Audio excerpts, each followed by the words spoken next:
সব জল্পনা কল্পনার অবসান ঘটিয়ে অবশেষে রাষ্ট্রপতির পদ থেকে ইস্তফা দিয়েছেন মোহাম্মদ শাহাবুদ্দিন।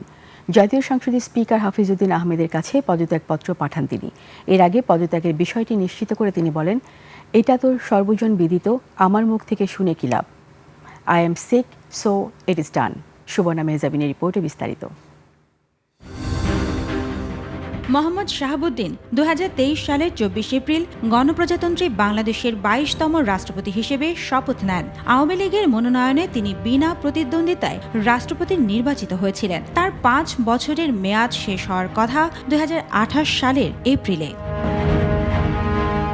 2024 সালের 5 আগস্ট ছাত্র জনতার গণ অভ্যুত্থানে আওয়ামী লীগ সরকারের পতনের পর দেশের রাজনৈতিক পরিস্থিতি বদলে যায়। ওই সময় প্রধানমন্ত্রী শেখ হাসিনা পদত্যাগ করে দেশ ছাড়েন। এরপর সংসদ ভেঙে দেয়া এবং পরবর্তী অন্তর্বর্তী সরকার গঠন সহ রাজনৈতিক পালাবদলের গুরুত্বপূর্ণ কয়েকটি পর্যায়ে রাষ্ট্রপতি হিসেবে দায়িত্ব পালন করেন মোহাম্মদ শাহাবুদ্দিন।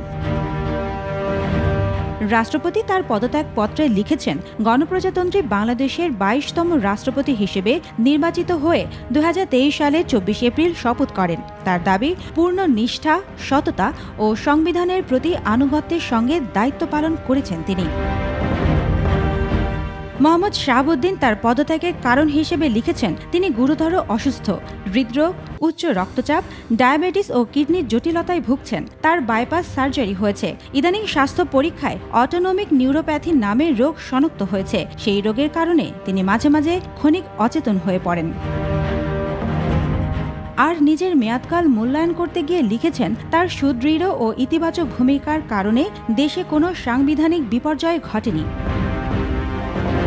পদত্যাগপত্রে তিনি আরও লিখেছেন, রোগসমূহের প্রাদুর্ভাবে শারীরিক ও মানসিক অসামর্থ্যতার কারণে রাষ্ট্রপতির মতো গুরুত্বপূর্ণ সাংবিধানিক পদের দায়িত্ব পালন তার পক্ষে সম্ভব হচ্ছে না। দীর্ঘমেয়াদে চিকিৎসার জন্য তিনি পদত্যাগ করেছেন।